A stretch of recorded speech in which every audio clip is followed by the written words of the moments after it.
తాకట్లో ఉన్న మీ బంగారాన్ని నమ్మి కష్టాల్ని కాంపౌండ్ వాల్ దాటించే one and only solution prime gold hub మాత్రమే. కాంటాక్ట్ 8499938881.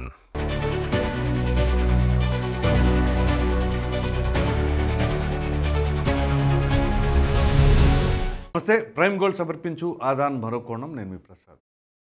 డిక్కీలో సెల్ఫీ. ఈవిడిది పాన్ ఇండియా రేంజ్.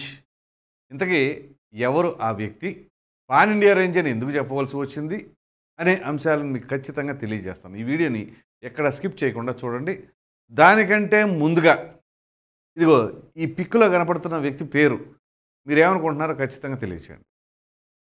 ఇక వివరాల్లోకి వెళ్ళినట్లయితే గత 3-4 రోజులుగా ఒక పేరైతే ఆంధ్రప్రదేశ్ రాష్ట్రంలో విపరీతంగా చక్కర్లు కొడుతుంది. సోషల్ మీడియా వేదికగా మీరు ఏ ప్లాట్ఫామ్లోకి వెళ్ళినా ఆ పేరు మీద మామూలుగా వీడియోలు రావట్లా. సో ఇంతకీ ఎవరా వ్యక్తి అంటే అదేనండి, అరుణ. నీడిగుంట ఏదో అరుణ ఈవిడే. ఈ ఫోటో చూస్తే మీకు ఏమనిపిస్తుంది? ఇక్కడ జగన్మోహన్ రెడ్డి గారి పిక్ ఎందుకు పెట్టాను, దీనికి కూడా వివరాలు అందిస్తా. సో ఒకసారి ఈ ఫోటోలో ఈవిడ ఇలా ఎందుకు ఉంది అనేది ముందు చూద్దాం. ఇదిగో చూసారా, ఇలా అడ్డంగా ఉంది కదా, ఈవిడే ఆవిడ. అక్కడ మీకు బ్యాక్గ్రౌండ్లో ఏంటి అంటే కొంచెం నిలువుగా పెట్టాను. అసలు ఫుటేజ్ ఇది ఏమిటి అని అంటే, ఈవిడ ఎక్కడ ఉన్నారనుకుంటున్నారు? డిక్కీలో, కారు డిక్కీలో ఉన్నారనమాట. అక్కడుండి సెల్ఫీ తీసుకుంటున్నారు. ఎందుకు ఈ సెల్ఫీ ఏంటి అనేది ఇప్పుడు ఆవిడ ఏం చెప్తున్నారో విందాం ముందు. వాళ్ళందరూ నన్ను కాపాడండి, నన్ను ఇక్కడ అక్రమంగా నన్ను నిర్బంధించేస్తున్నారు. ఈ కారులో నేను ఇలా దాంకొని ఉన్నాను, వాళ్ళు ఏం కేసులు పెట్టారు. ఇవిడేం మాట్లాడుతున్నారు చూడండి. ప్రెస్ వాళ్ళందరూ నన్ను కాపాడండి, నన్ను కారులో నిర్బంధించేశారు. కారులో నిర్బంధిస్తే డిక్కీలో నిర్బంధిస్తారా? ఒకటి. కారులో నిర్బంధిస్తే ఫోన్ ఇచ్చి మరీ నిర్బంధిస్తారా? నిర్బంధించేశారని చెప్పేసి అంటున్నారు. అంటే ఈవిడ మాటల్లో ఎంతవరకు వాస్తవం ఉంది అనేది మీరు అర్థం చేసుకోవాలి. సో నిర్బంధించేశారు అనేదానికి, లేకపోతే నేను ఇక్కడ దాక్కున్నాను అనేదానికి ఎంత తేడా ఉంటుందండి? సాధారణంగా ఒక వ్యక్తి డిక్కీలో ఎప్పుడు ఉంటాడు? మన మామూలుగా ఎప్పుడు 1980s నుంచి సినిమాల్లో చూస్తే శవాలను పెడతామో, లేకపోతే కొంతమంది దాక్కునే ప్రయత్నం చేయటమో, అట్లాంటప్పుడే కదా డిక్కీలు వాడేది. మరి ఇవి డిక్కీలోకి ఎందుకు వెళ్ళింది? ఏమైనా మేలకుండా ఉందా? సెల్ఫీలు. ఒకసారి ఇంకా విందాం. ఇక్కడేమో కానిస్టేబుల్స్ గంజాయి పెట్టాలి, ఈ కారులో పక్కకు తీయండి అని డ్రైవర్లు చెప్పారు. ఇక్కడ ఇది మరీ దారుణం. కారుని పక్కకు తీయండి అని చెప్పి కానిస్టేబుల్ అంటున్నారంట. గంజాయి పెట్టాలి కారులో, మీరు ఆపండి అని చెప్పేసి అంటున్నారంట. ఎందుకు గంజాయి పెట్టాలి? సరే గంజాయి పెట్టాలనుకుంటున్నారు, అది ఎప్పుడు పెడతారు? ఈవిడ కారులో కనపడితే ఈవిడ మీద వాంటెడ్గా కేసు పెట్టాలనుకుంటున్నారు కాబట్టి అలా పెట్టారని అనుకోవచ్చు. ఈవిడేమో డిక్కీలో దాక్కుంది. అక్కడ కానిస్టేబుల్ని పక్కలాగి మీరు పక్క తీయండి, మీ కారులో మేము గంజాయి పెట్టాలి పోలీసులు ఇవ్వడం చెబుతాడట. ఎవరన్నా బుద్ధి ఉండవాడు చెబుతాడా? మీ కారు పక్కన పెట్టండి, మీ కారులో మేము గంజాయి వేస్తామంటారా? ఈవిడ చెబుతుంది. అసలు ఏం మాట్లాడుతున్నారో మరి కామన్ సెన్స్ అన్న ఉండాలి కదా కనీసం. మరలా ప్రెస్ వాళ్ళు నన్ను కాపాడండి. మరి ప్రెస్ కావాలా? ఇదే ప్రెస్ను ఉద్దేశించి నేను డిఫమేషన్ కేసు వేస్తాను, అది వేస్తాను, ఇది వేస్తాను అన్నారు. ఇప్పుడు అసలు హిస్టరీ మొత్తం ఒకదాని తర్వాత ఒకటి బయటకు వస్తున్నాయి. ఇంకా ఏం మాట్లాడిందో చూద్దాం. నా మీద ఏం కేసు పెడతాడో, ఈ అక్రమ కేసులు ఎందుకు, నేను చేసిన తప్పేందో కూడా నాకు చెప్పడం లేదు. ఈమె మీద అక్రమ కేసులు పెట్టారంట, ఈమె చేసిన తప్పేంటో ఈమెకి చెప్పట్లేదంట ఏంటి అనేది. సో ఇప్పుడు ఈవిడ చేసిన తప్పులు అవన్నీ కనుక పోలీసులు చిట్టా తీస్తే ఇప్పుడు ఎంత వస్తుందో ఎండ్ పాయింట్, నెవర్ ఎండ్ అంటారు చూసారా, ఆ తరహాలో ఈవిడి మీద ఒకటి కాదు రెండు కాదు అనేక రకాలైన ఆరోపణలు వస్తున్నాయి. ఇప్పుడు విచారణలో ఎన్ని అంశాలు తెరపైకి వస్తాయి అనేది వేచి చూద్దాం. ఇంకా కంటిన్యూటీలో ఏం చెప్పింది ఒకసారి విందాం. నేను కారులో ఇలా దాంకొని ప్రాణాలు ఉండిస్తాను తీస్తాను కూడా తెలియట్లేదు, నన్ను ప్రెస్ వాళ్ళే కాపాడాలి. ఈవిడ ప్రాణాలు ఉంచుతారో తీస్తారో ఇదిగోండి, ఇది చూడండి ఒకసారి. అన్నగారు సీఎంగా ఉన్నప్పుడు ఇదిగో ఆవిడే ఇక్కడ ఈ ఫ్లవర్ బొకే ఇస్తుంది. సో అందు గురించే అక్కడ బీజీ టెక్స్ట్లో పెట్టా. సో ఇక్కడ దీన్ని బట్టి అర్థం చేసుకోండి. సో ఈవిడ ప్రాణాలు ఉంచుతారో తీస్తారో. ఈవిడ ప్రాణాలు తీస్తే ఎవరికి లాభం? ఎవరికేం అవసరం? పైగా ఈవిడ సహవాసం ఎవరితో? శ్రీకాంత్ తెలుసు కదా, ఆల్మోస్ట్ ఒక రేంజ్లో హత్య చేసిన తర్వాత దందాలు చేసుకున్న వ్యక్తితో రిలేషన్షిప్ మనం చూసాం కదా. సరే, అది పర్సనల్ ఇష్యూ, ఆవిడకి సంబంధించిన వ్యవహారం మనకు అనవసరం. కానీ ఈవిడిని ఎందుకు అరెస్ట్ చేసి, పోనీ హోమ్ మినిస్టర్ గారు చెప్పలేదా, పోలీసులు మాట్లాడలేదా, ఈవిని అరెస్ట్ చేయాలి అని అనలేదా?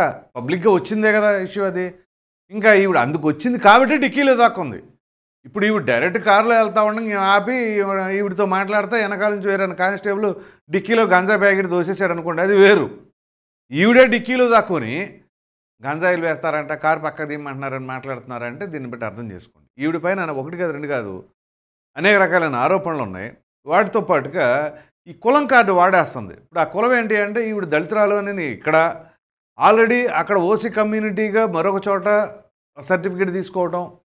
సో ఈ కులం దరిద్రం. కులం ఎంత దరిద్రం అంటే చివరికి ఈ కులం పేరు మీద ఎవరైనా దూషణలు చేసినా లేదా కులాన్ని ఎవరైనా అడ్డం పెట్టుకున్నా అట్లాంటి వాళ్ళని అసలు సమాజం నుంచి బహిష్కరించేయాలి.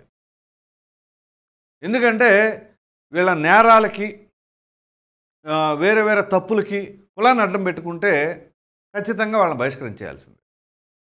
ఆ కులం అనేది దేనికి వాడేస్తున్నారు అర్థం పర్థం లేకుండా ప్రతి దానికి వాడేయటమే.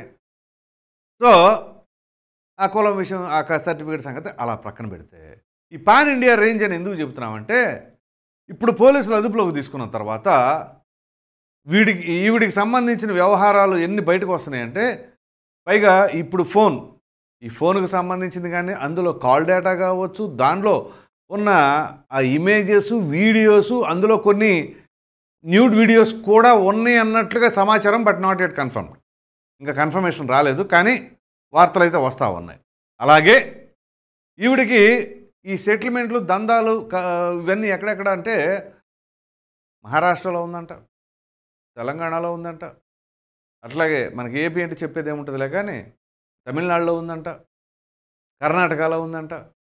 ఇప్పుడే మనకి పాన్ ఇండియా సినిమాలు వస్తున్నాయి కదా, కూలీ అని, వార్ 2 అని, లేకపోతే పుష్ప అని, అట్లా ఉంటాయి కదా RRR లాగా. సో అట్లా అన్ని లాంగ్వేజ్ల్లో ఉన్నట్టుగా ఈవిడ అన్ని రాష్ట్రాల్లో సెటిల్మెంట్లు చేస్తున్నారు అని కూడా వస్తుంది. అది కూడా పోలీసులు ఇంకా నిర్ధారించలా, ఖచ్చితంగా ఆ కోణంలో మొత్తం అన్ని తీస్తున్నారులేండి. సో ఈ పాన్ ఇండియా రేంజ్ తరహా సెటిల్మెంట్లు ఈవిడ చూస్తేనేమో ఒక విడో, భర్త చనిపోయాడు, బిడ్డ ఎవరో ఉన్నట్టున్నారు, ఒక బాబు. సరే, తర్వాత ఈ శ్రీకాంత్ అనే వ్యక్తిని ఇష్టపడింది, కానీ సెటిల్మెంట్లు దందాలు. అతను 14లో ఆ రకంగా తప్పించుకొని పబ్లిక్గా తిరుగుతున్నా కానీ ఎవరు ఏమి చేయలేదు, ఏం చేశారు, ఎవరెవరు అధికారులు కుమ్మక్కారు అర్థం కాని పరిస్థితి. తీరా కట్ చేస్తే 18లో మరలా ఆయన్ని పోలీసులు అదుపులోకి తీసుకోవడం, ఈలోపు జరిగిన దందాలు, ఈ మరి సెటిల్మెంట్లు వ్యవహారాలు ఇవన్నీ మరి ఈవిడికి ట్రైనింగ్ ఇచ్చారా, ఏం జరిగింది, ఆ తదుపరి ఆయన లోపలికి వెళ్ళిన తర్వాత ఈవిడ ఎప్పటికప్పుడు ములాఖత్ తీసుకోవడం, అక్కడ కలవటం, దానికి సంబంధించిన అప్డేట్స్ ఇవ్వటం, పైగా జైల్లో ఉన్న వాళ్ళ లైఫ్ స్టైలు, వాళ్ళ పరిస్థితులు, వాళ్ళ ఆర్థిక స్థితిగతులు, లేకపోతే కుటుంబాల పరిస్థితులు, వీటన్నిటి మీద ఈవిడ చాలా మానవతా దృక్పథంతో స్పందించి ఏదేదో చేయాలంట. ఏంటి, ఆ జీవో నెంబర్ ఇలా చేయాలి, సత్ప్రవర్తన కలిగిన ఖైదీలను వదిలిపెట్టాలి. సో ఈవిడికి ఉన్న ఇన్ఫ్లుయెన్స్తో కావచ్చు, లేకపోతే శ్రీకాంత్ ఉన్న వ్యక్తికి కావచ్చు, ఆ సత్ప్రవర్తన కోటా కింద ఆయన బయటికి తీసుకొచ్చేయాలి అనేది ఎజెండా కదా ఇది మొత్తానికి. ఇట్లా చివరికి ఏ రకమైన పరిస్థితికి దారి తీసింది అంటే, ఆ వీడియోలు చూసాంగా మనం, ఏదో ఫీలింగ్స్ వస్తున్నాయి అది ఇదని పాటలు పెట్టుకొని ఏదో ఆయింట్మెంట్ రాసుకుంటున్నారు, ఆయిల్ రాసుకుంటున్నారు, ఏదో రాసుకుంటున్నారు, ఏదో జావని మనకు అనవసరం.